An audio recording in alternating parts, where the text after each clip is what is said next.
Call the meeting order. Pledge Allegiance to the flag of the United States of America and to the republic for which it stands, one nation, under God, indivisible, with liberty and justice for all.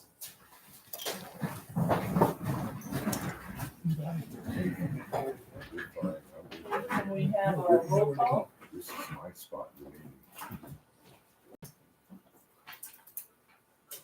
Is someone going to do a roll call? I'm sorry. Trustee Bartow. Here. Trustee Carter. Here. Trustee Gordon. Here. Trustee George. Here. Chairman Schneider. Here. Okay, first on the agenda is approval of the agenda. Has everyone had a chance to look at the agenda? I make a Senior- motion to approve the agenda. Okay. Second. All in favor? Aye. Next, approval of the minutes from the September 11th meeting.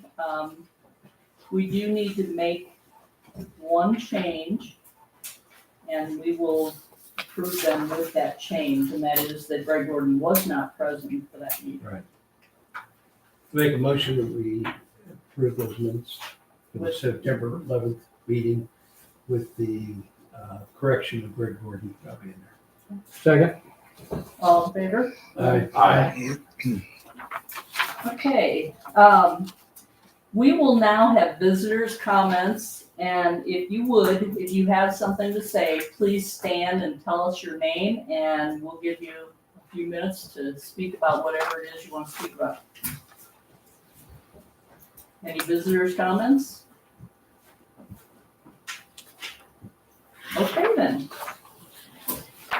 Okay, first on the agenda is the ordinance and resolution, and this is bill number 23S, an ordinance establishing a procurement policy for the village of Sunrise Beach, Missouri. This is the first reading, and has everyone read it, number one? Yes. Okay. And Steve, will you be doing the reading, or? Yes, I certainly can. You would like me to read it by title? If everyone has read and approves of everything that it says in there, in the procurement, does anyone have any questions about what it entails? I thought it was very detailed. I love the way it was ordered. It was lengthy, but it had to be because of different categories. I think it's going to be sound ordinance. I think it's really good that we have that. We've not had a procurement ordinance, so this is new and a great idea for the city. So, and I think if all of you have read everything and you have no questions, I think just reading the title is sufficient. I don't think you could read the entire. Yeah. So, Bill 23S, an ordinance establishing a procurement policy for the village of Sunrise Beach, Missouri. I make a motion that we adopt Amendment 23. I second the motion. All in favor? Aye. Aye. Okay, and number B is the bill. You need to do, was that going to be your second reading? Are you gonna read twice tonight, or? Well, that was what I would consider the first reading. Okay. Is that correct? He just threw me because he said adoption. Okay. And it's obviously it's the board's pleasure what to do next. My suggestion was maybe just do a first reading tonight. We meet again in a month, and this is an ordinance that is not an urgent priority. I agree. So I don't disagree with that. I just, the second vote has to be a roll call vote, so I want to make sure we were. Got it, okay. Gives everybody a chance to go over it. See if in more we can do a little detail. more. Okay, all right. So we will pick that up at the next meeting.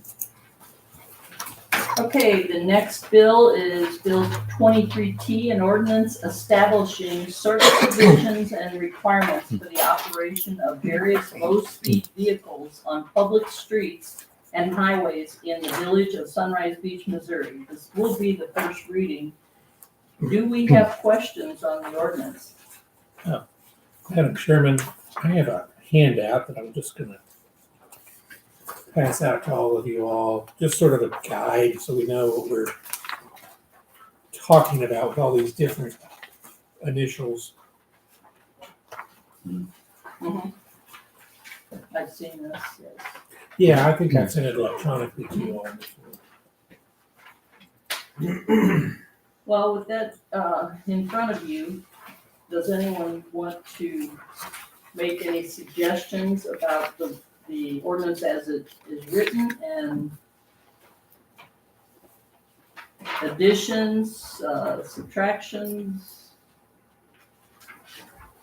I just have a couple questions, Chief Craig. Yes, sir. Earlier, we had talked in the past as you were pursuing this and looking at it, and about horns and roll cages, and that's not in here currently. Our other one. Can you express anything that you think you could add to that? I do have a list of concerns and amendments to it that I would personally like to see. First off, when we do the second reading and approve this, I'd like to see the 25-mile-an-hour speed limit that we discussed roll out at the same time. But this would be section 2, paragraph D. It says a person may operate recreational off-highway vehicle on the streets and highways. I don't know that we need highways in there because we're not going to allow them on highways. Correct. Also add headlights, factory roll cage, a whip flag that would be fluorescent in color to be no less than 8 feet from the ground, seat belts, a horn. Make an amendment to the requirements is all persons must be secured in a seat belt. This will reduce having 8 people drunken in the back of these things rolling down the road. On section 3, paragraph A, subsection 1, it says on Missouri, no person shall operate on Missouri 5. I think we probably need to add F and TT into the verbiage on that, unless you are wanting to allow them to operate on F and TT. And then also not to be driven on shoulder or ditch. Otherwise, we're going to have people running them up and down the ditches on Highway 5 and other highways that we're not allowing. I've been working with trying to get communication to Judge Gilley because as it stands, Missouri does not have a municipal ordinance fine set for this ordinance. It has been discussed and it looks like we would follow the charge code for unauthorized ATV on roadway, which is a fine of $50.50. Because if it was passed as is, the violator would have to go to court on it. The ATV one is $50.50. I would like to see it, so where the officer has some discretion, possibly first time we see you, it's a warning. Second time, hey, I'm going to give you a ticket. Third time, you're going to get a ticket and your vehicle is going to be towed. Because I don't think it needs to be a real harsh offense, and I don't know that we have to make them go to court for it. But I also know that there is a good amount of people that'll just kind of like the seatbelt law. It's just $10. So, it's just $50. I'll pay it. And until we start towing the vehicles, it's not really going to make us a point. Now, does that fine apply also to unpermitted vehicles?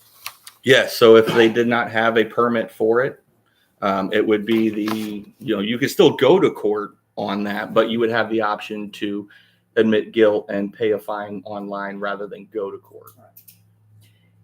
And I know you and I discussed it, but rather than having an official inspection at a mechanic or something, we talked about having a form, just like where people have to sign an affidavit saying they do have insurance and everything.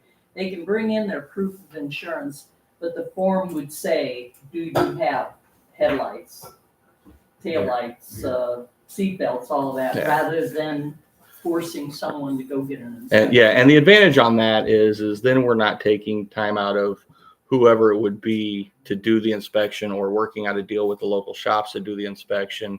The only burden on that would be is I would need to train all of my officers where to locate how many cc's it is and really educate them on everything that they would be looking at while it's on a traffic stop.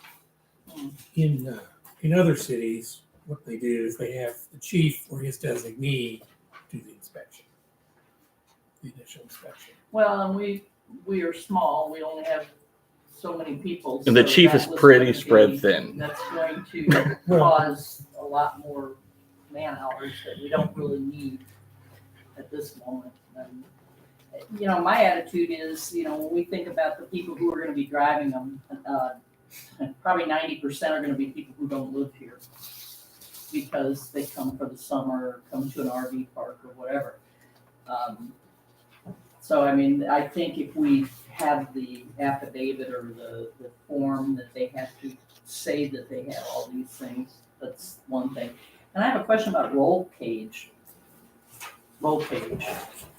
So a factory Every vehicle install, has a roll a cage. factory installed roll cage or cab is the Or way cab. I would, Okay. the way I would put it and the way I've seen it put in other ordinances. Okay. You want ROPS. What's that? You want OEM ROPS. Yes, they're not gonna know what OEM ROPS means. Well, no, but your ordinances, Yes, if you put it in your ordinance, you've got it covered, that's all the protection. yeah, something to protect the occupants from You have rollover. minimum age in there? They have to be a licensed driver. Okay, I didn't. Yeah, it, Is this on the website, is this ordinance posted on the website or? Not yet, no, we haven't approved it yet. Well, that's why I asked the question, right? Yes, sir. Are we allowed to ask questions? Taking it. Is that okay?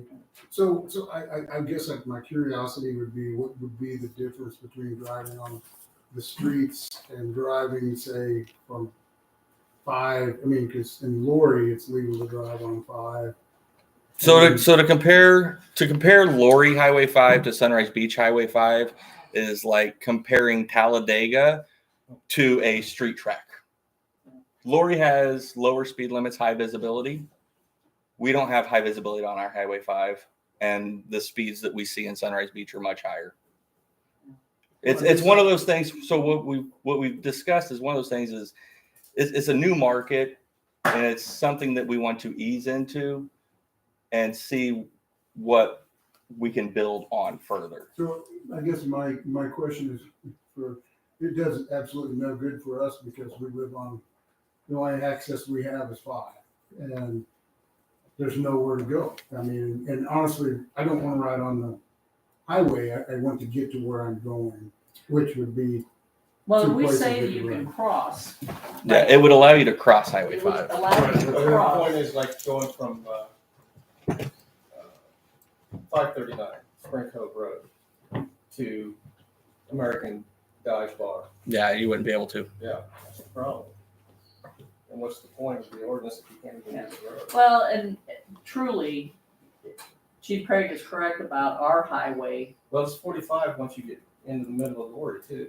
If you would like to sit on Community Center Hill with me one day and watch the radar, I would love to have you. and I don't disagree. I see speeds of 72 miles an hour through That's there. just a big vehicle period. I mean, all vehicles are. Yeah. substitute But if you for that. had a dune buggy, it's essentially the same and they're perfectly legal with a license. Well, they're, yeah. they're But licensed. if we're doing so, if we went in and said, okay, we're going to require an 825 cc or higher, yes, those vehicles could keep up with traffic. However, if you're in that vehicle and you still get rear-ended by somebody, whether it's your fault or not, there's no crush points to protect you. So that's one of my biggest concerns. But we're looking at allowing 700 cc and greater. So it's going to be some of the smaller ones for people to run around their communities. How would you enforce TT and all that? Because isn't that outside of your jurisdiction? No. Part Part of go it to, is outside. Paradise, whatever that road is. Our city limits ends Johnny just Drive. past Doctor's Landscaping on TT. Oh, And just okay, I past thought you Stevens were back Furniture on closer that. to it, 'cause What everybody currently does now is cut through the fields and then they go over onto TT, cross, and then like down to Lake House 13 and all those. Right. And nobody's interested in breaking the law. They just, it's nice. And that you can- it's my opinion, then talking, or my understanding, in talking with MoDOT and stuff, Paradise, the Tuckers are talking about building a UTV highway from Frankie and Louie's with a bridge over TT to Paradise. I have a question. Do we have the numbers on how many crashes or crashes involving this type of vehicle Lori has? I have no numbers on that. I know that out in the county, we see a lot of them. Officer North recently responded down to towards the end of 135-3 for DWI crash involving a couple of them. Camden County has 1 or 2 a month. So are you at the county? Okay. So I'm gonna say I had an encounter with the county. He thought I was in a stolen side by side because there's a guy up here that's been stealing them. And Right. he, for whatever reason, thought I was him, but I thought he was pulling me over because I had come down the road. But he actually told me, he said, no, we won't even enforce it. That's what he told me. Yeah. For the county roads, he said, we don't even enforce it. I don't know what that does to everything. Well, we haven't done either. Go ahead. I just want to make it clear so everybody understands. Most of these are illegal now. They're being operated on the roads illegally. And what the state law says, with a few exceptions for like the handicap and agricultural purposes, they're illegal unless the city permits them. Correct. So really everything the city's doing here is allowing stuff. So even if it's not allowing maybe as much as some people might want, it's allowing more than what is currently allowed. Well, and I think that's the reason we even brought it up, because we were hearing from a lot of constituents that they have them and why do we have a law against them and all this. And they just want to run up to the store or run It's up, a state law. Correct. And so that's why we're addressing it now. Because there But were. it's not a state imposed law. Pardon me? It's not a state imposed law. It It is. absolutely It is. is, yes. Yes. I thought you said it was. But I'm it asking allows the the question. cities to do Yes. whatever they want. Right. You A can do city can make their own rules that. within the So city. you're saying that the reason you want to keep it slow is because the CCs aren't enough. Why wouldn't you make it the other way around? If the CCs have to be enough to go over 40? So because then you're going to take the vast majority of the people that are in city that want them to run around their neighborhood and talk to their friends are not going to be able to use them I don't because. think I know anybody that's got less than 1,000 CCs. Golf carts. Well, that's and we different did go That's a 700 total cc. different game. We did go 700 cc because right now, what's the cart company? One of the golf cart companies, the biggest golf cart you can get right now is a 686 cc. So that's why we went with the 700. So it's going to be one of those things to where I'm saying that I would recommend this, and then if everything goes good in a year, maybe expand a little bit and see where we're at with it. I don't know that much about side by sides. Never owned one. What's 700 cc? What's the speed of that? Around 45. 30, 40. And depending upon if you modify it, you can 500, a modify stock them. 500 cc will run 48 miles an hour. 48. Yes. Well, depending on your weight. 1,000 CC will go 70 to 80 stock, Right. even Yeah. in general. That's the Okay, so a greatest. 700 is good for 50? That I don't know. 700 is usually from my research shows I don't know. 30 to 40, sometimes upper in the 50, depending on the make. And But that was models. my point. Why wouldn't you go with 1,000 so you could go to 40? that's a question for them, not me. Well, and that would again I didn't put the take CC away in all there. the people who wanted just driving around in their neighborhood. You mentioned now you want a roll cage. I've never seen a roll cage on a golf cart. Well, that's why I quizzed them. We're not Or a allowing golf cabin, carts. Or a Yeah. cabin. When you see like the gators or whatever, they have a roof around them. That's.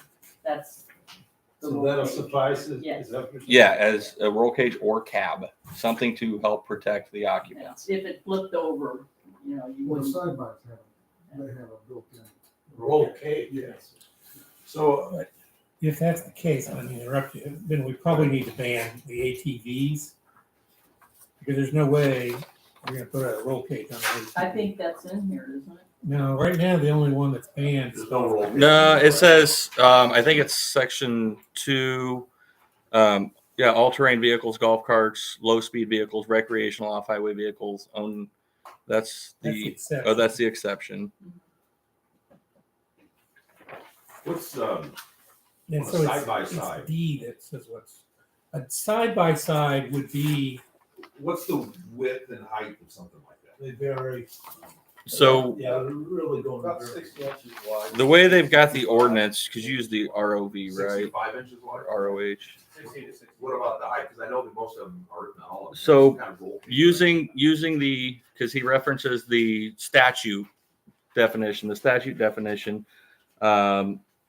is going to be which is more than 50 inches, but no more than 80 inches in width, measured from the outside of the rim to the outside of the tire rim, with an unladen dry weight of 3,500 pounds or less, traveling on 4 or more non-highway tires, and which may have access to ATV trails. That would be the statutory definition of the recreational off-highway that we're Okay, looking at. And we're asking that they have taillights, headlights, brake lights, Blinkers. blinkers, all that kind of stuff. And it's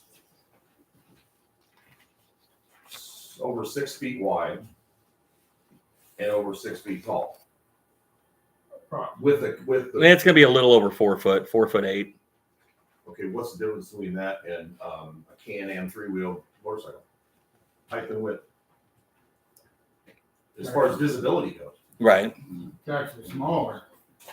Yeah, it's a lot smaller. But Well, that's again, all. a motorcycle has to be licensed, and they don't require licensing of these UTV. But you could require, He's got his license. you Well, could, I know. and like I'm having mine set up to be street legal Missouri doesn't. as we speak. That's- And you Well, could, is as the permit a license? that's what I was gonna say, you guys could offer a No. permit and actually make money off it. I would be glad. I mean, in here it says the permit is Well, $15. and the state mandates, the state regulates that the permit's $15. I mean, So We the can't change permit, one of these, do they get a sticker or something? So he's, Okay, is he so that's going into registration. the- Lori's charging you on the But it's not- inspection. Well, why can't you do It's not that? state registered. They're It's not- looking it's at not state, doing which a is licensing. self-inspection. It's Well, yeah. city registering, which is permit. I'm trying to find the difference between Yeah, The you would just say, I have these That's things. what. Motorcycle on the roadway versus the safety of a side-by-side that has a larger footprint, larger, more visibility. Well, motorcycles, as you know, are very dangerous. And they Yeah, get, I've owned them, I know. and they get hit, all the time. But the state has already taken jurisdiction of that. We can't say anything about motorcycles because they're state licensed. So the only thing we can deal with is the ones that we have. And really, even motorcycles would have to have brake lights and signal lights. I mean, it's just not safe to operate something without those. Right. But I'm just trying to wrap my head around, because I've never driven one of these things. Maybe I should borrow something. But when my leg gets better, I'll borrow somebody's and I'll take it for a spin. But I'm trying to wrap my head around, the state says that these things, motorcycles and 3-wheelers and stuff, are street legal and because they follow these parameters. Headlights, seat belts, all these working brake lights and all this stuff. And I'm trying to figure out, well, if those are considered safe and usable on highways or city streets, then I'm just I think it's kind of like the alcohol thing. I think it's kind of like alcohol. If somebody invented alcohol today and you took it to the federal government and said, hey, I've got this new drink, it's amazing, it's wonderful, it makes you feel amazing, they would never approve it. FDA would be like, you're kidding, get out of here. Marijuana's legal now. Yeah. But I would point out, like motorcycles, not all motorcycles are street legal. Oh, no, I agree. So, but we can't do anything about those. So it's just the ones that come within the city's jurisdiction, which is these, which were not designed. None of the vehicles that are on this list were designed for street use. Okay. A lot of it comes into the tires and But they're suspension. being Well, that's not true. used. I mean, a motorcycle was absolutely developed. We're not regulating motorcycles. But Well, I get it, most but of the it's things still the like same. gators Yeah, the argument were is- actually made for It's farmers safe and for enough to drive. agricultural. It's the tires And and it became popular. yes. And with this area now being the home of the RV parks on every block, that's why they're so popular around here. And now you probably wouldn't find them running around in St. Louis on one of those carts, but here we've got these. Let's run down the street to visit so and so, and they jump in their But you're talking about a golf cart, right? golf carts, UTVs. I mean, that's what they. And UTVs are legal in Oklahoma. You can drive them on Broken Arrow Expressway. We're not in. Yeah. Fortunately. But the biggest thing is we're addressing something that most of the constituents of Sunrise Beach ask us to look at, and that's what we're doing. More pro than not? Well, Because it seems like, I think that the trend's growing. yeah, I think it's. That's I think it's everybody I know wants it. Yeah, I mean, might as literally. well address it.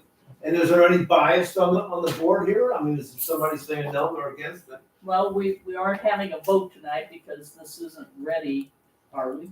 It's up to you. Apparently not. Again, right now, they're illegal. They're illegal. They're illegal. Illegal. You cannot have them on the city In street, Sunrise Beach, roadway. right now, they're You illegal. cannot run them anywhere in the county. So there is a lot of pressure from people to say, we would like to be able to do this. So what the city council, the board of trustees is considering is allowing these vehicles that are currently not allowed.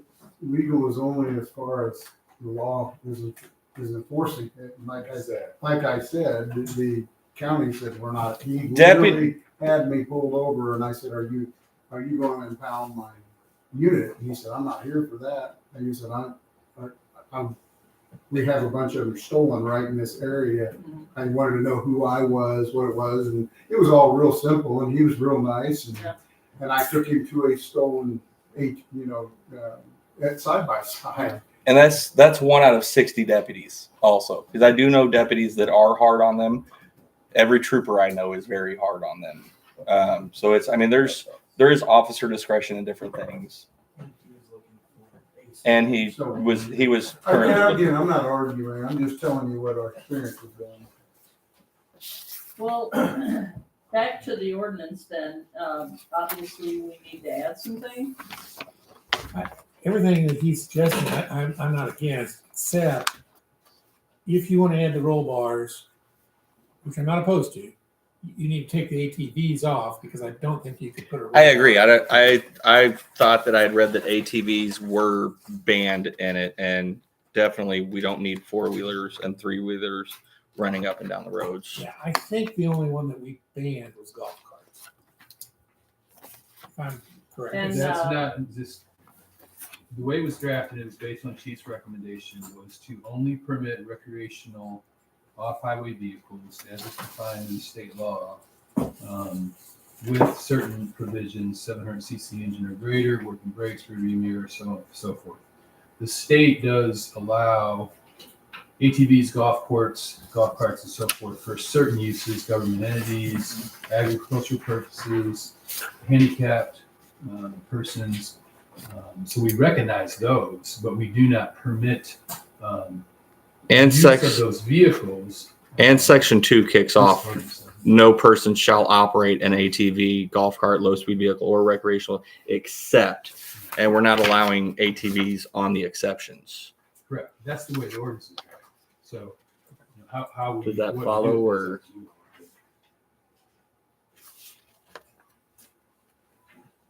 Like I said, I understand everything you're saying. It makes no Yeah, I sense. mean, I think we just need to look at it, is make sure that road we're use clear is my- on what's prohibited. and what's not. Right. But I think we're all in Like agreement yourself that on it should Spring be. Cove Road, But I it's need not your good list shit. of things. I wanna Okay. go to the woods, I'll print you off a gas copy. it up or something. And I can't do that with this ordinance. And this park down Did I the not? road's getting bigger and bigger. You'll stop. Well, he a lot didn't of get people this to me from till a the couple road, days it ago. just drives right there.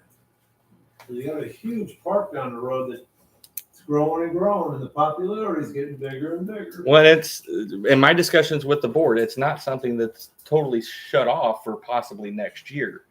It's a not right now. Who knows? We may get a third turn lane all the way through Highway 5 and visibility really opens up and we all feel it's safer. But right now, I can't fully say that I support them on the highway. I barely support them on the city streets, and that's with dropping the speed limit to 25.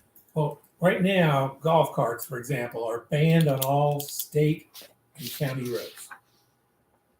So we can allow them on the city roads But we can't do anything. I don't think we could ever allow golf carts on 5. Oh, no, I understand that. I'm not talking about that. I'm saying the bigger units. That's why I said over 1,000 instead of 700. So you'll The eliminate a main lot problem of is, the main problem is the 45-mile-an-hour speed limit. I understand that. I don't think they need to be going 60 on a highway to 60 to 45. Sure, that's nothing for those vehicles. And the vehicle itself is 5 feet tall. And in Lori, they require a orange flag on top of it if you're in city proper for visibility. Also, they require that. But you really, and I understand that's new there too. But if you look at the vehicles we're talking about, they're basically like a small Jeep more than a side by side. And I mean, fully enclosed, full doors is another thing I would talk about too. Doors versus nets. That's the kind of thing that for safety that you should be discussing.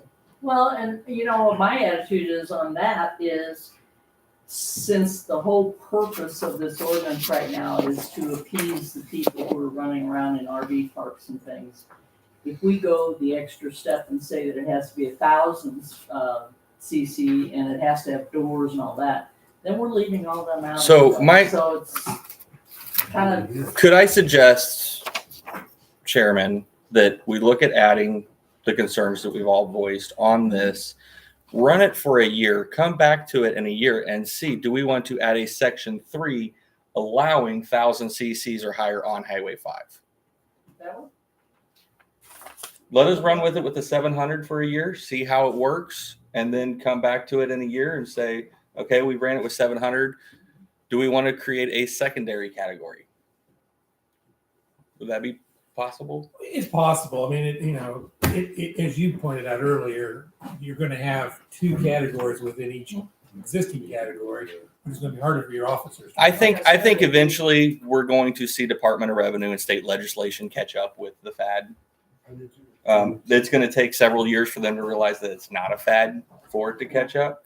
However, it took us 20 years to get, the BAC from 0.12 to 0.08. Yeah. So it's going to take a while. And they could possibly even make a state law that they have to be licensed. So, There's been talks, MoDOT trying to push, if you're a city and you allow these permits, we're not going to give you MoDOT funding as far as grants for safety concerns, kind of like what National Highway Traffic Safety Administration does with. That's how we got the BAC to 0.08 is they said, if you want federal funds for your highways, you're going to make the BOC 0.08. I don't know that MoDOT will ever push it through. It's just a couple people I've heard grumble in a corner about it. But I think there's going to be a lot of changes in the state coming up in the next couple of years. So the way I read this is the only thing that this would permit is recreational off-highway vehicles. No, it will permit essentially everything except for what you have on your first page. So everything except for ATVs and golf carts. And I think the chief and I were talking here, we maybe need to clarify that language a little bit. That's the intent, is everything would be permitted except for ATVs and golf carts. And recreational vehicle off highway that would have less than 700 cc's and not have all the safety equipment.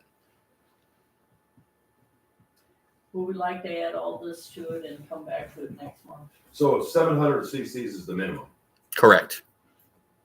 So if you have 1,000 cc thing, then that would be fine. Yeah, he's over. But it still can't be driven on 5 according to this. Correct. No matter how much you soup up your golf cart, it can never drive on 5. And the same thing. I mean, and the same thing with the golf carts. I mean, you could put 1,000 cc motor in a golf cart, and it's not going to qualify underneath this to be driven on city streets. Part of the problem is, and I think you guys have the handout and they don't, there's very specific categories in it. You know, we kind of tend to think of ATVs as a group. They're all the same. They're all ATVs. But in fact, you can see here there's 5 different categories so far that the state has created, each with different rules. Yeah. So like your 600 mules, John Deere Gators, those are not going to be allowed because they don't fall underneath that 700 cc. They're not going to keep up with traffic on city streets. This is a low speed vehicle. Yeah. To me, it looks like a golf cart. Says the 35 miles an hour. It has to be able to go at least 25. So I wouldn't want that in front of me on highway. And yeah, No. Those are actually really more, if you're talking about what you would see in St. Louis, you might see one of those in St. Louis. They're used primarily as delivery vehicles for short distance delivery. well, But a side by side is totally different than that. I think with Side by these side would be this next category, the recreational off highway vehicle, or UTV, or possibly a UTV. I would think you better get it defined before you start putting it in the rules. It is. Yes. It it's is. defined. State statute It defines is them. defined. Well, These- then why aren't we clear here then? It sounds like it's I think what he's saying Because- is you need to define it for some reason. No, we're stuck with the state definitions.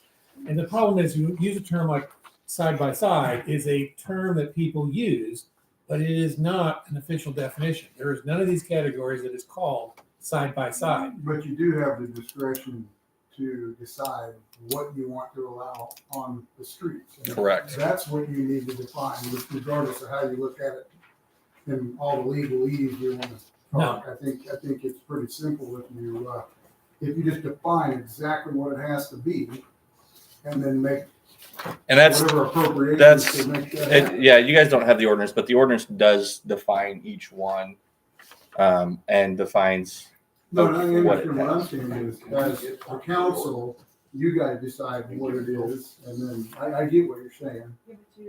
Yeah. Yeah, Yeah, can we make copies of the ordinance? it's not an ordinance yet. It's a bill. They can use it. Well, he's talking about. Oh, sorry, yeah, technically it's a bill. Okay. Right. This is what you guys need to see. Pass that out. Well, what if we, You guys have my a copy motion also. to put this aside until we have more details? I make a motion that we put this UTV item aside. 30 days till we have more time to see it. Well, hang on, yeah, All in favor? Aye. All right, I need more information. Just for clarity's sake, when we say put aside, was it the Table. intent to table it? no, table it until we add the definitions that we want to make. To amend the bill as is. We're gonna amend this, I know we are. Yeah, and then the reason I ask is the next agenda, it'll show up as, it'll still be on the agenda, but it will simply say tabled from this meeting. And I would take a motion to remove it from the table. City attorney understands this. It's just procedurally, So we should table it instead of. I would interpret that to mean that you want I to make table. a motion that we table this discussion. Second. All in favor? Aye. All right, Thank you, sorry. Okay. thank you. Gotta do it right. Thanks, Steve.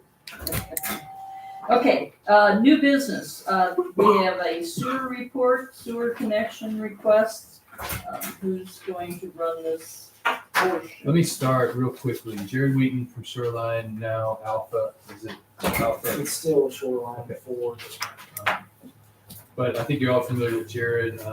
He's the project engineer on the Phase 3 project we have under construction and so forth.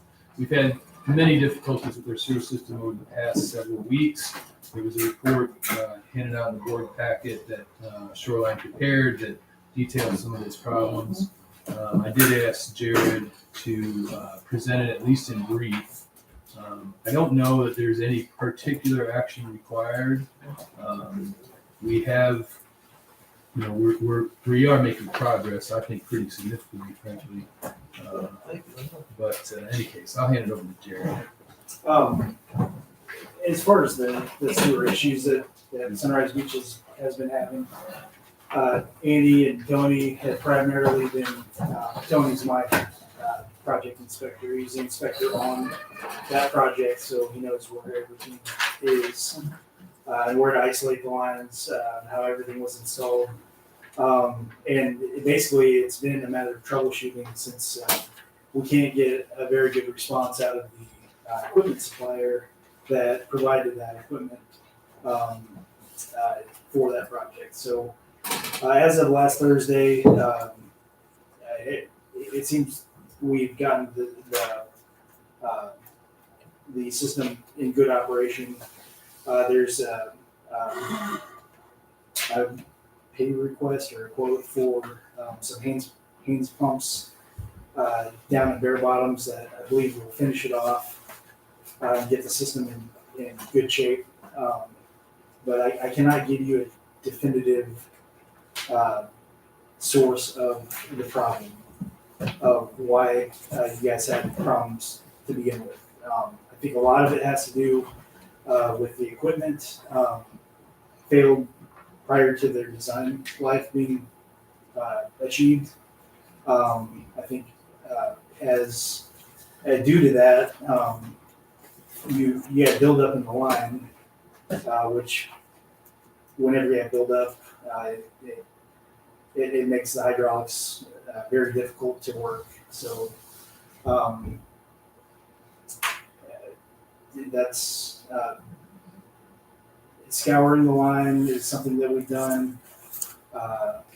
Changing out pumps, checking the air release valves, all of that stuff that's part of the troubleshooting activities that you do in pressurized sewer system. Jared, this report, and I read it from top to bottom, there were a lot of issues, and a lot of it tends to be in the equipment. Are we gonna have some kind of recourse about this? I mean, I'm assuming the city is paying. You guys had a 5-year A lot. warranty on these pumps. Yes.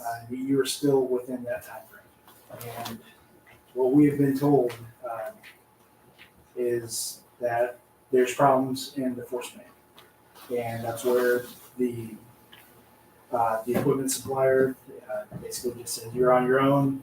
That's not our stuff. It's the collection system. So whenever they push that back on us, they did not give us any bit of help or assistance. We had to check off what we had to in order to prove that it wasn't the collection system. We've done all that work. So moving forward, I believe I need to have a discussion with Steve and your city attorney about how to go about enforcing the rest of that 5-year warranty. Because you guys have had to replace a lot of equipment with equipment that has been working, and that's what you guys are using for your phase 3 project. So Yeah, it's really, it was really a disturbing report. So. Okay, Now, if you like, I can spin off of that if you want. more? Basically, what Jared has said is true. Over the last few weeks, we have had some pretty good issues out there. I will have to commend Tony. He had stayed with me throughout the whole time, trying to figure everything out. Just a quick overview, pressure heads have been outrageous and crazy. We have replaced some with E1s, which are an absolute totally different style of pump. One is a centrifugal, one is actually a force pump, and the force pumps are working. Every one that we switched out with the force pump has continued even through these problems. Now, long story short, which brings us back to how nobody can really say one thing or another. There was a main valve that was left off as we were running through the night. Lights did go off throughout the city, which, just so everybody knows, in the city, we had no issues as far as overflows or anything like that. Thankfully to Bob at A&A, he stayed in constant contact with me, so we had no issues, just so I can make sure everybody understands that. Come to find out that Shelby with Haynes was the one that realized after checking the second pump during that day, turnaround was the one that said there was a valve somewhere that was shut off. Once we opened up the valve, everything has been working. Maybe not the way it should, but has been working. But that's only a short 3-day span now. So like I said, again, Tony has been working with me very hard. I appreciate everything that he's done. I appreciate Shelby at Haynes, who has been coming out and helping quite a little bit. I don't know if this is the appropriate time or not, but I think everybody got one of these from Haynes as far as setting up over here at Bare Bottoms. If you did not get one, I will get it to you. It's a bid to turn around and redo bare bottoms completely. Bare bottoms has been an issue since day one. It was an issue when I got here as far as getting everything to work through the system. Basically, they're going to replace with E1s that will turn around and be able to pump better and faster, more volume and everything else. Again, I would highly recommend that you take a look at this because in time, I already know, I've talked to Matt, he is going to increase the RV area. And then you also got to start looking as you go down Lake Shadow.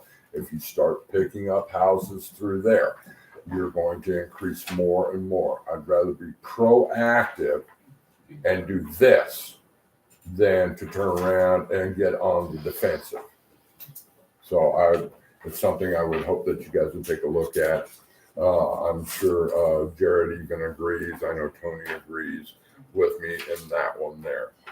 Well, when you're talking about some of the lines were clogged, do we have a maintenance plan where it says we need to blow those lines out every so often, or is that not something That's something that you guys should do on, we should do? yeah, probably a 2 to 3 year basis is scouting on it, or at least investigating it to see how it looks. And we haven't been doing that.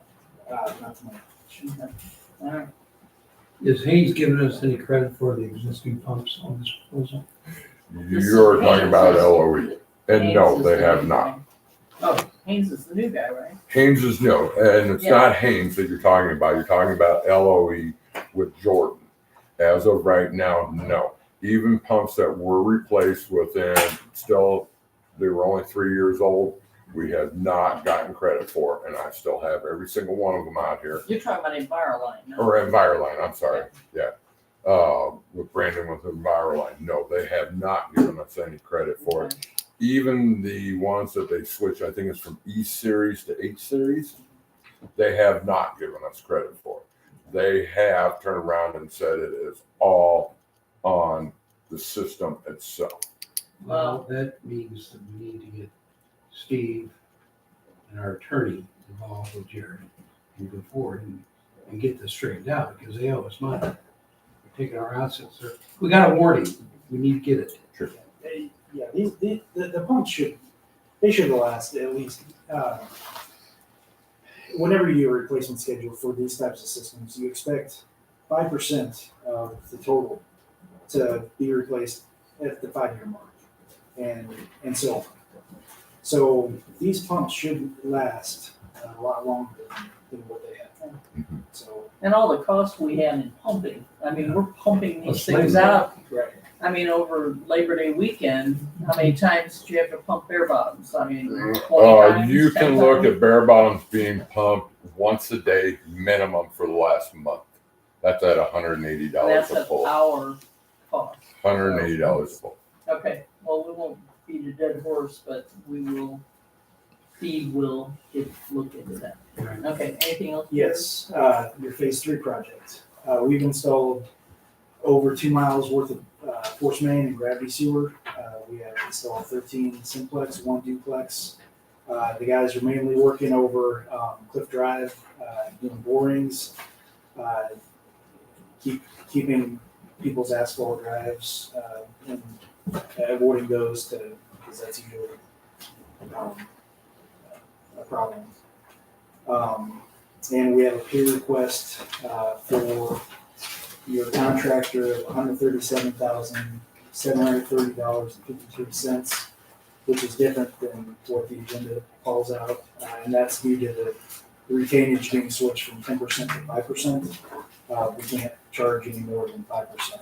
It's something new.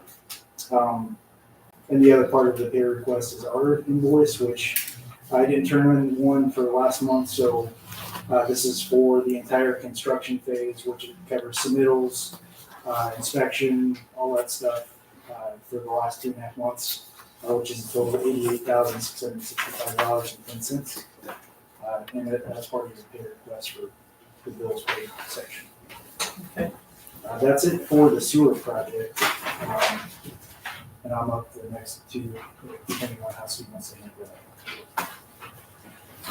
Before we move on from sewer, there's also a gentleman listed for sewer connection requests. And I'll address that to begin at least.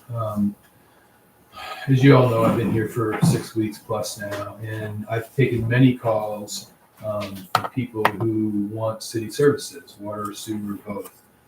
We have a project, as we're all familiar, that's out there being constructed right now, and so at least some of the calls relate to the Phase 3 project, locations off of Beechwood, that area that are now unsewered, requesting city sewer.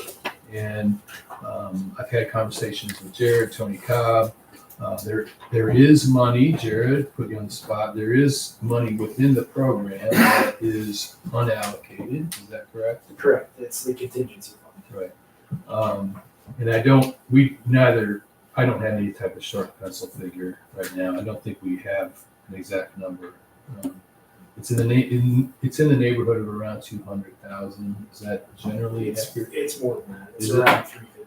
Oh, okay.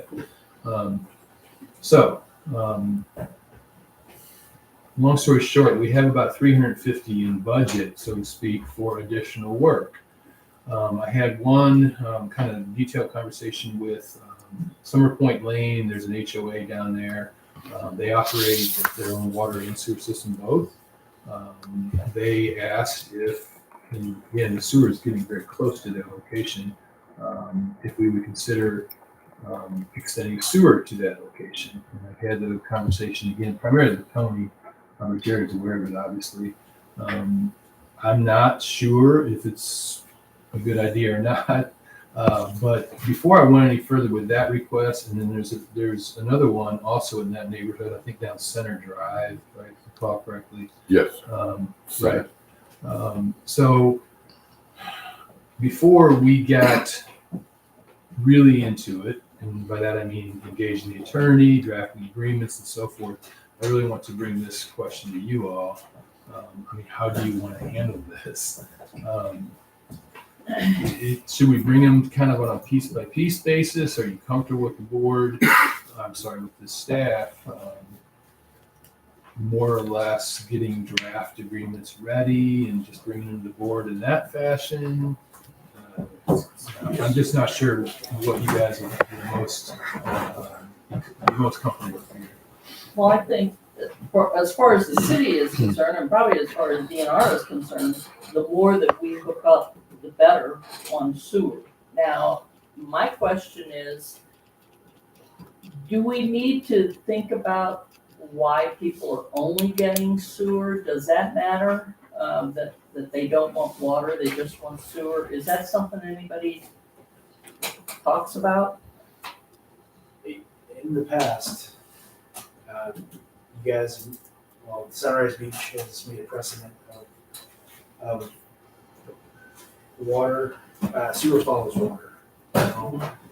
If they have water, then they can have sewer, and that's what it's been as long as I've been here. Why would we keep it that same way? Because that's how we bill.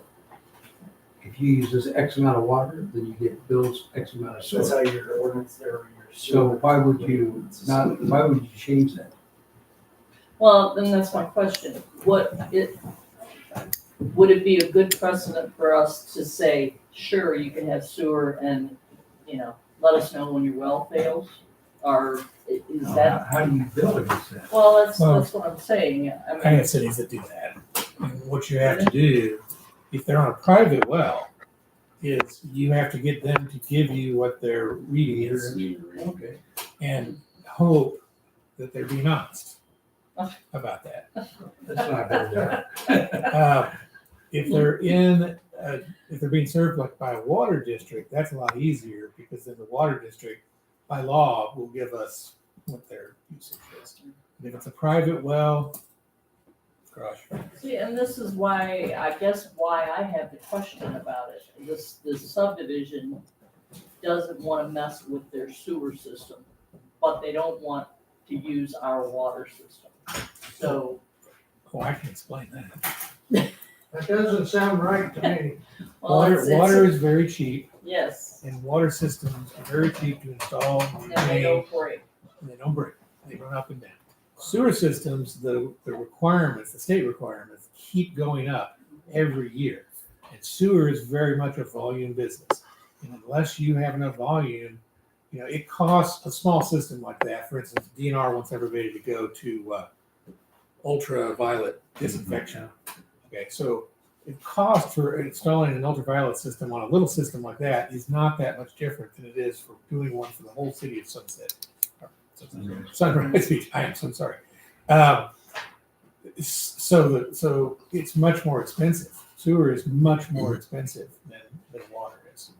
Well, and then that's answers my question. Why would we offer people sewer without the water? And another thing is look at how many homes are out there that you have 4 or 5 houses on one well. Mhm. And let's say only 2 people want sewer, but the meter reads for all 4 or 5. So how do you If I can regulate address that? that partly. If you're talking about individual residences, absolutely. If you have sewer and no water, then it's, there's really no way to shut them off if they don't pay. The one situation that I mentioned, the Summer Point Lane one, there'd be an HOA there. And we wouldn't be serving individual units. We would actually be tapping into an existing force main and then basically taking the sewer that's already going to a treatment plant and then taking it into our system. We would then have to bill the HOA. And that's where we come to the city attorney. And he and I haven't even had this discussion yet because I want to start here first. That would be my question is, are we just taking their sewage or are we taking over their collection system? No, we're not going to take over any aspect of their system. We're only going to tap existing. We'll just main. bypass their treatment. Yes, correct. And they would be responsible still for their equipment. They would, yes. We wouldn't maintain their grinders. We wouldn't do any of that. We would just simply be taking their sewer. Do they know that? Mhm. Yeah. I think we want to get rid of their grinders. And, the only No one's reason gonna take them. I bring that up is because, so if we have to be careful not to start changing the rules of, without water, you're not getting sewer. Because then this house, oh, well, we just drilled a well. We don't want your water. We want you to put in the expense of the sewers, an individual house.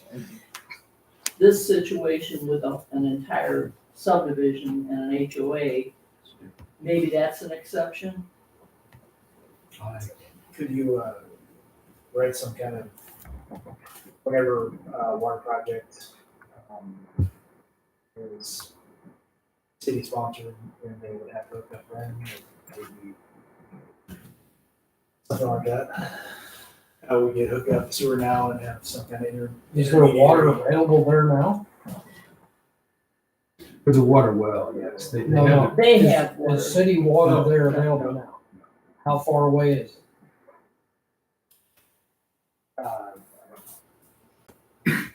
So our sewer system needs to be extended to accept these also? Water. Yeah, I don't know why they would not want to go with water and sewer only. well, If you're dealing with an HOA, sewer would be paid for with the project funds. There's no funds right now available for water. Yeah, and that's the other thing that's sort of, I realize the city policy has been water before sewer, and I think it makes sense, of course. There are exceptions to every rule, as you know. In this situation, just what Jared said, the budget that we have is only available for sewer.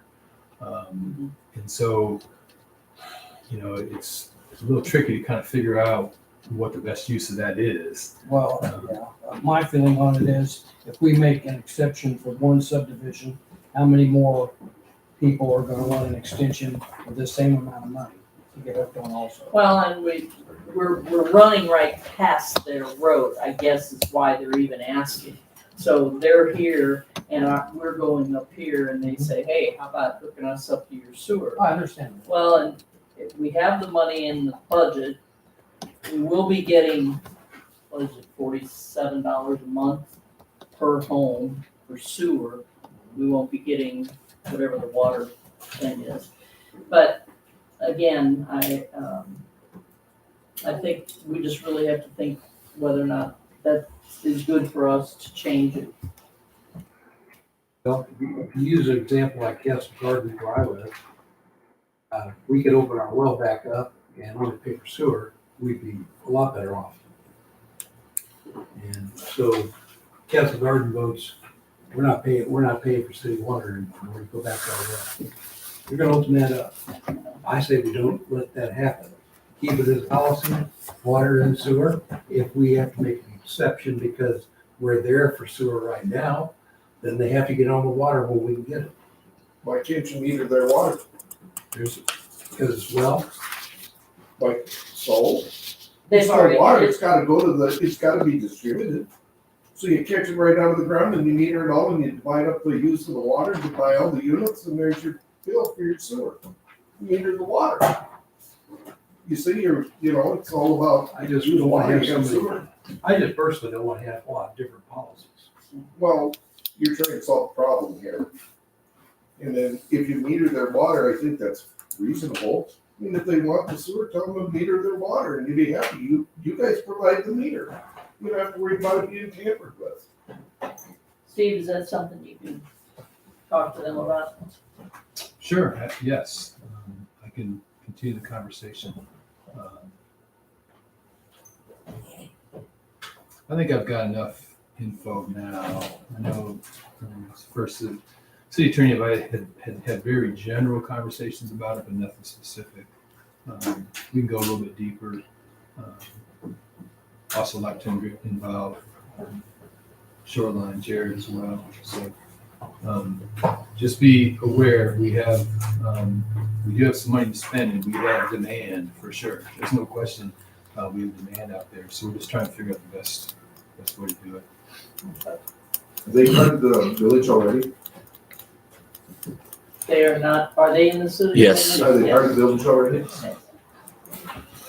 Jared, do you have anything else, Steve? I don't know the Do you want to agenda. talk about the water tower now, or do you want to go on to I don't have the agenda. whatever else you have? So what's next? Oh, water tower, yes, please. I can start again.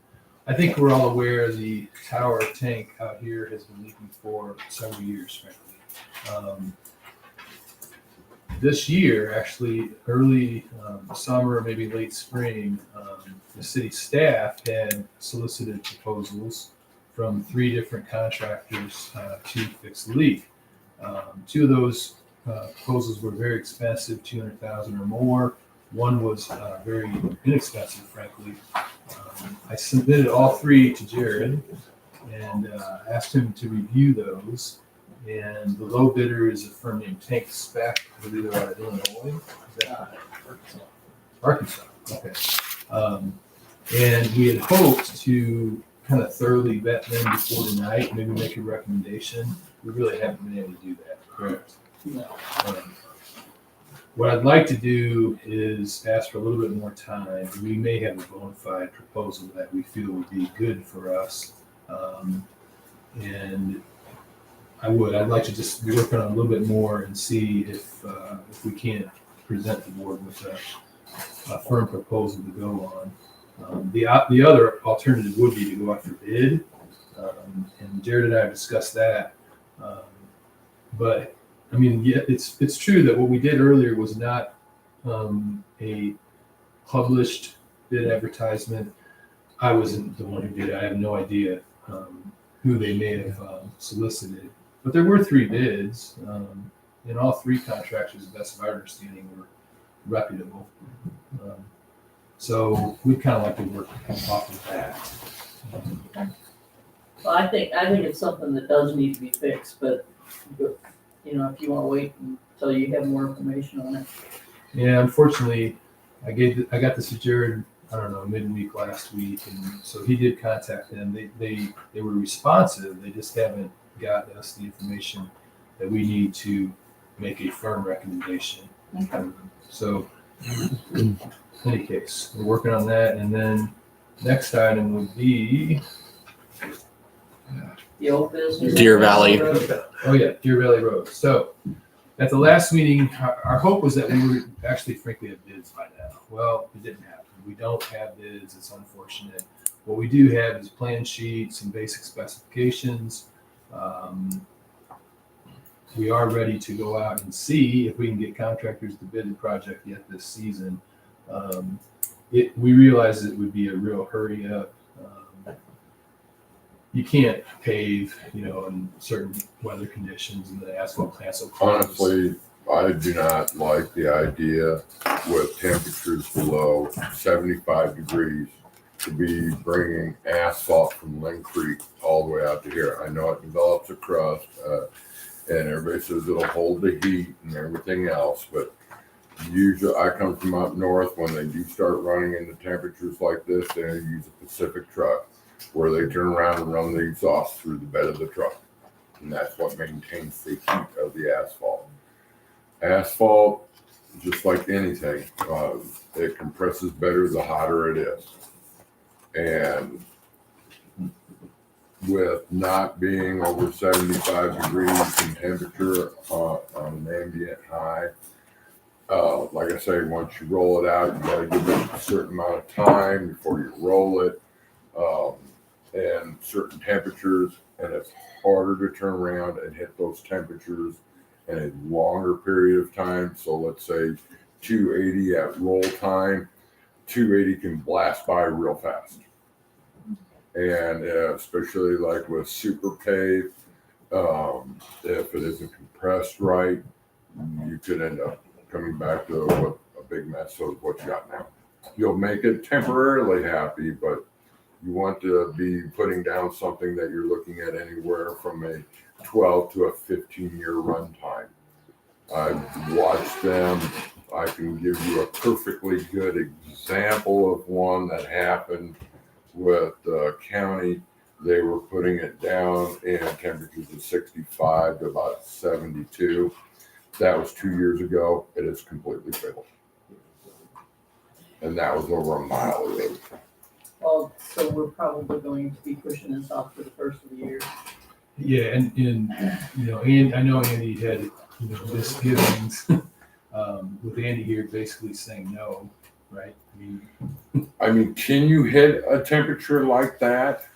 Well, they're running Yes. from Lynn Creek to 38 RV Park right now, Mm-hmm. and that's, But the only difference is how many big trucks do they have running on it every day? Yeah. Beer trucks, food trucks, mail trucks, guys hauling down their big 30, 40, 45 footer boat, Yeah. twisting and turning on it. okay. I'm not totally against it, but again, I'd like to, like today, I wouldn't have liked to see it done. Now, they could possibly do prep work on it. Are there any safety concerns over the winter, been able to plow it or anything? Like, is there anything that we need to do in order to? I don't have any concerns over that, but like I said, again, it's still your biggest major safety point in the city right now.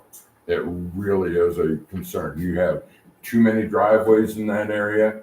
You're coming off of a super in that area. They're popping out of a hill in that area. It's not good. Now, like I said, again, I'm not against it, but we are borderline right now. Okay. Well, why don't we just let you do more work on that, Steve, and maybe you can have the bids all ready to go, and I think some of these contractors take them through the winter anyway, and we can get. I've had, I talked to Tony today. He did tell me that we should have whatever he's going to present to us in a day or two. So, Okay. I mean, we can get a quick spin around, but we are borderline on time. Yeah, I mean, we'll do our best with it. I mean, I have my doubts. Once we missed, I mean, We've really missed that temperature. no, I know, and yeah, I had my doubts too. You never know. No one can predict the weather. I guess we'll still work on it, see what we can come up with. We'll keep the board advised. If we do, I guess the one thing I would say is if we do come up with a bona fide proposal, we would have to have a special meeting then. We can do Yeah. that. I agree. Okay, moving on to committee reports, finance. Nasty flats in the rain. I see on here the approval of bills, which you're referring to these. Yes. Correct? Okay, so has everyone looked over these bills and can we have a motion? Make a motion to pay our bills. Second? All in favor? Aye. This Haynes is a quote, I mean, is That a is, quote that you want. Yeah, we didn't actually Yeah, take action. sorry. And I know Andy recommends it. I trust him. I know Jared feels it's a reasonable proposal. As Andy says, it's been a problem for a long time, not just in this more recent time frame.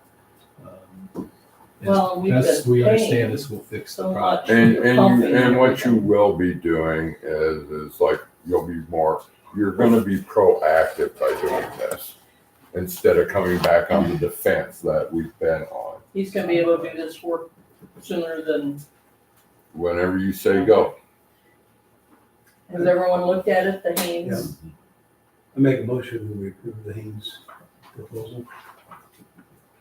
Second? All in favor? Aye. I do have one question. Is this an improvement to which phase?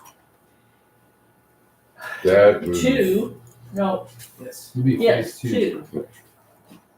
But what they're removing are Enviroline Yep. things. We're which will removing be centrifugal in the pumps. discussion going forward with our attorney, okay? And what is this shoreline engineering, civil and structural, Was there a motion to pay that? That's part of your pay request for the Yeah. phase three. Correct. so has everyone looked over?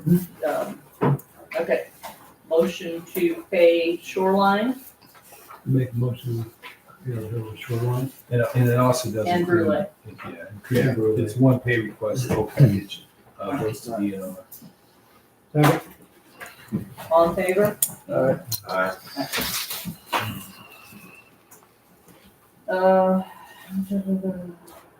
Now, was that the application that I'm looking at, number 2, approve the phase 3 sewer Mhm. project pay application? That was it? Okay, we did Brule. Police report. All right, so there's a couple things that I'm requesting board approval on. I finished up the USDA vehicle grant for the purchase of a new patrol vehicle. Was initially looking at going with a Silverado or Tahoe. However, I've switched that over to a Dodge Durango, mainly due to pricing. We were budgeting $50,000 total for the project, our portion of that being $12,500. Silverados right now with an estimated delivery date of spring comes in right over 50,000, whereas there is a white Durango sitting in Kansas City waiting for us for 42,000. So with all the equipment necessary for it, it would put the project total at $50,836.20.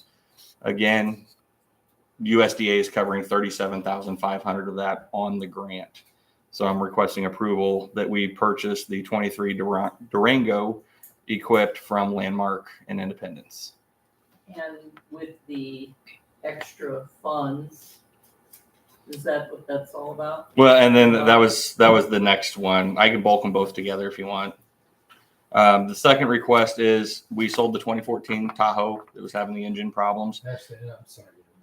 I think just for the paper trail that eventually goes to USDA, if we could just have. Keep it separate. Okay. Motion to change from a Silverado to a Durango. I make a motion that we change from a Silverado to the Durango. Second? All in favor? Aye. Secondly, the 2014 Chevrolet Tahoe that was having the engine problems sold on Gov Deals for $9,999. So I'm requesting the board allow me to use, there's two options, $6,506.13 of the revenue for purchasing the following items that the department needs. First item is a locking gun cabinet to secure our guns and ammo in. We currently do not have that. It is a very important thing to have. I'd like to purchase 4 AR-15 patrol rifles for the department. Currently, we are using M16A1s from the United States Department of Defense. They are DoD guns, full auto. I would rather replace those with department-owned semi-automatic.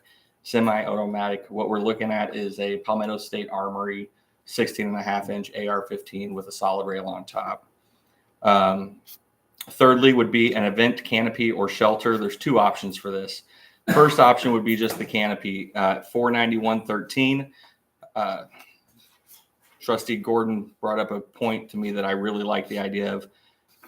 If we bump that $491 up to $739, we'll get the canopy tent and we'll also get a back wall.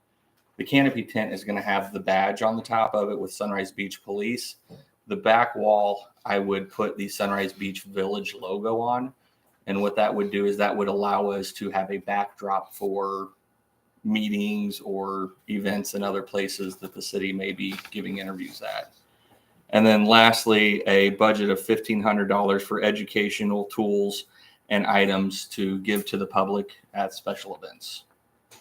Which, if we did the back wall, it would bring the total up to $6,754.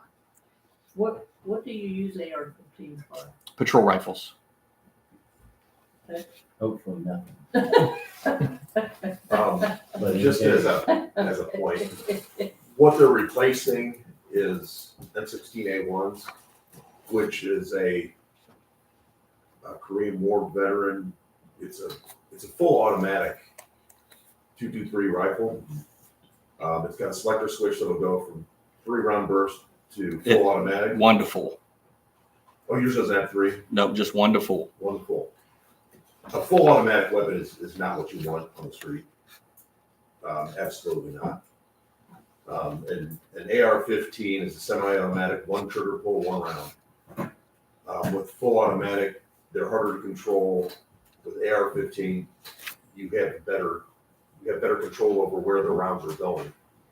And I agree with him 110%. That is a must. I would really like to get those guns back to the federal government. Yes, we need to get the M16A1s out of our armory and replace them with something a little more suited to police work. And the canopy shelter, you would use that? I would use that for special events, for like the shootout boat races, for the trunk or treat they're going to have at the school up in Lori, community outreach programs. Okay. Anybody? Motion? I make a motion. Second. It's too big. I make a motion to approve Chief Craig's, Including the backdrop. including the backdrop and the rifles. Second. Second. All in favor? Aye. Aye. Thank you, guys. I'm sorry, Steve, I missed the water forgiveness on your report. There were 2 water forgiveness. West Side Pub and West Side Pub and the City Magnet. So we need to approve those 2. Yeah, in both situations, what we did was we found where the high reads were. We went back and found their typical usage, did an average, and then basically computed what the bill would have been had it been an average usage. And I think that's how you've done it in the past. Well, what happened at the pub? What ended up happening at the pub, I spent most of the day there with the owners. 3 cheeseburgers? I guess it would be I guess the owner's son's running it. And this and that, we spent most of the day trying to run down water lines and everything else. We pulled the line that we thought was their ice making machine. Next day went back, found the right one. He was dumping right at about 1.25 gallons a minute. So they went and had the ice machine replaced. Over at Wait a minute, so why is that our problem? It's a He's forgiveness. He's just asking for it. Everybody gets a one-time forgiveness. One time. Once it's done, then you don't get it. How much is it? We've argued. It says, forgiveness of $1,119. Yeah. Jiminy. That's less than we've had on some others. Steve, do we have an official policy on the forgiveness, or can you make sure that we have one? Yeah, in my review of the ordinances, I found an ordinance that related to it. One-time forgiveness. Yeah, and I think the ordinance maybe should be reviewed just so we're very clear on exactly how it's supposed to go. But the intent is what Trustee Barthel just said. How much is the vaccine magnet? Say again, City magnet was 300 and something. Per parcel or per owner? Pardon me? The forgiveness is per parcel or per owner? I think it'd be per account. Yeah. So that'd be per owner.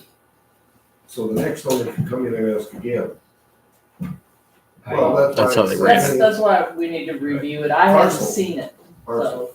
so. It's kind of like what happened with City Magnet. They turned around and had a break in their line after our meter. And after we figured out that that's what it was, again, so he gets his one time. Now you can look at it a couple of different ways. You can say just once per parcel, but you know, what if something after our line were to break due to nobody else's fault? Again, as long as they're out there, they take a proactive sort of direction as far as getting it fixed. As soon as City Magnet had problems for the last about 2 months or so, detected it, went, got it fixed. Well, same thing with what happened to West Side. As long as they're being proactive about it, the one time I don't think is too horrible. Even if you want to go by each, but once you get yours, that's it. Somebody else comes in. Who's to say that a water line cannot turn around and crack on anybody? So to be able to turn around and possibly give them that one time, it just depends upon how much you want to give back to your citizens. Let's see what other people have on their policies, because here's the deal. You have a toilet that you know the handle doesn't work and it starts leaking. That's on you. I mean. Same thing on Give next. the And that's exactly what happened to Shrimp Daddy. Yeah, He exactly. didn't fix it. We gave him this one time, and he kept paying and paying and then he finally figured out it was 2 toilets. There I you can go. tell you what most other cities do, which is not what you're all doing at all. They don't take They it say down, no. they don't forgive it.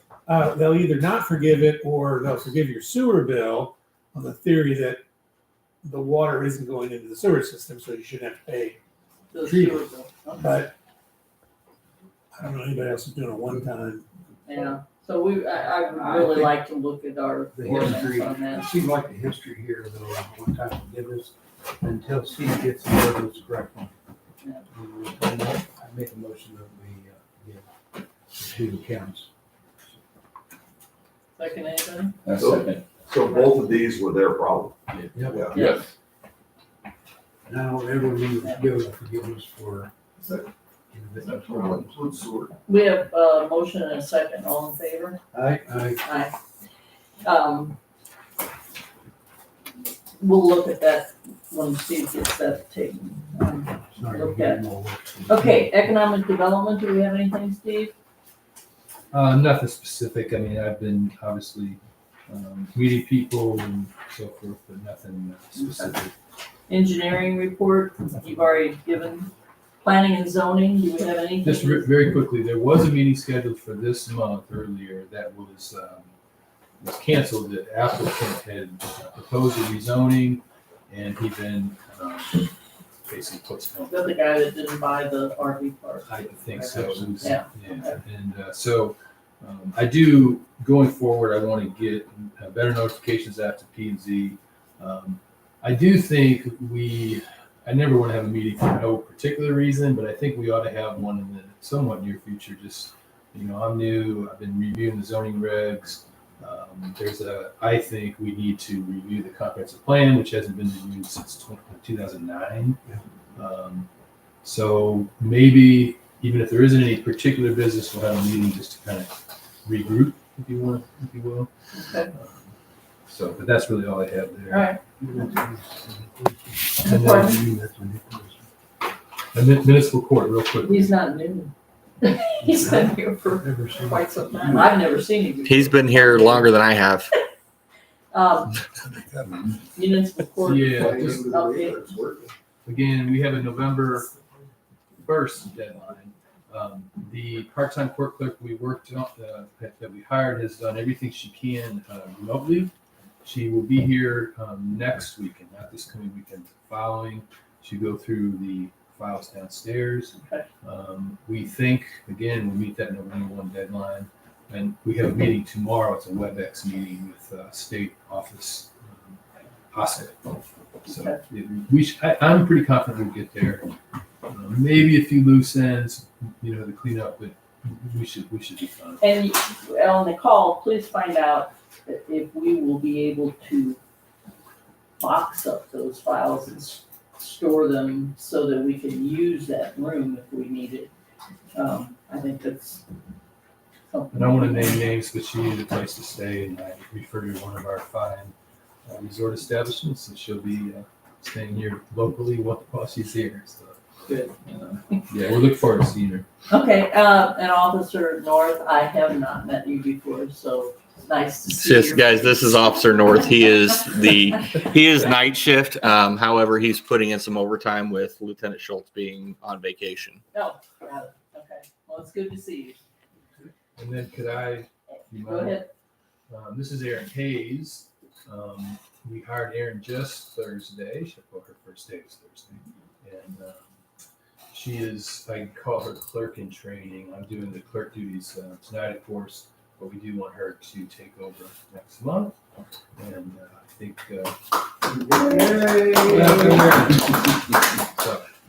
so far so good. Very good. Anything else? Anyone? I just have a question. We talked about the board and Steve, we talked about it a little bit about being able to provide some type of schedule for sewer and water to the public so that people can kind of have an idea. Because I know people that are thinking of building houses, tearing down old ones, and they're sitting there looking at a well and septic and like, well, if I only got to delay a year or so, I may delay let that catch up to me. And it may also help us all as well if we kind of know, okay, we're phase 3, where are we on water? Because it may push us on water a little bit if sewer has funding and can move, but can't go anywhere because we don't have water there. So it's one, it may, when you start to see it on paper, but I hear it all and I really don't, I like the visuals of it, I guess is really what I'm saying. I don't know if that would be a big problem. Normally, with other municipalities, there's a master plan for future phases. You guys don't have one of those right now. Or I take that back. We've gotten up to where our master phase has finished. So continuing on for annexed areas would be probably your next. Moving forward, development of a overall master plan.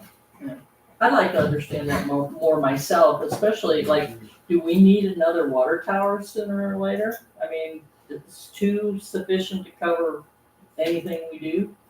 So far as you guys are Okay. What if this water tower goes down? planning.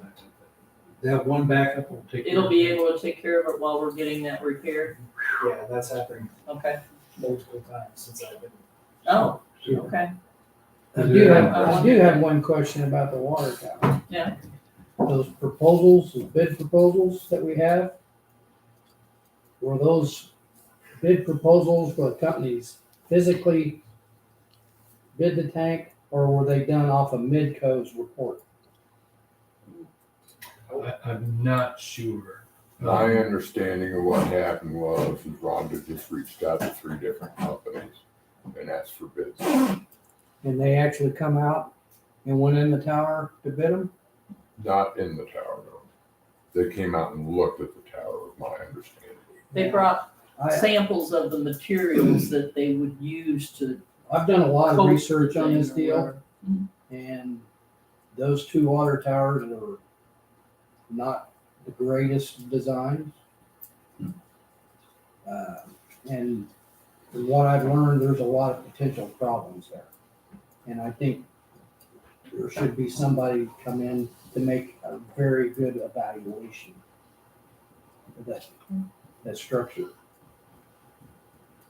You're contacting the three that were here and trying to find out what they, The two really high bids were just ridiculous. okay. One, I mean, if you guys have seen them, they're. Well, one was 250,000, the other one was like 11,000. Right, and there's a particular reason, because there's some issues with that tank that I don't think anybody realizes. That's a I pretty mean, big two make it a little disparity. bit more legit. Right, Yes. there's somebody bidding to do it right, and probably somebody to band-aid it. The two high ones are, Way too much. they're a joke. The quotes were not. That's why I said, I think The, we would be better off to have somebody come in and do an actual evaluation, because there's Inspection and certain everything. things that tank requires. that first, for your second phase of the water project, Schultz and Summers had that contract. That's who I used to work for. The folks out of Poplar Bluff office came up and they evaluated the water tower and put together a specification that I pulled from that project and redid, basically reformatted it and got it up to what it needs to be for present. And I presented that to Steve for you guys to bid. So that evaluation had been done about 8 years ago. And that's the water. I mean, the minimum requirement for inspection is 3 years. Yeah. And that's on new tanks. 3 years. Well, yeah, I feel like it's kind of an important project that needs to be pushed, so I'm glad you're on top of it now. Got a little bit more information for you on that already. I guess a year ago, the city hall tower, they actually sent a diver down. You need to find the records and contact that company. Wait, that's the Now that's Midwest. I'm just letting you know, that's coming from Randy, who was here during that time. That actually worked for the city. I do remember them talking about sending a diver in there. Okay, anything else? Make a motion to close meeting. Second? All in favor? All right. Meeting adjourned. Got it.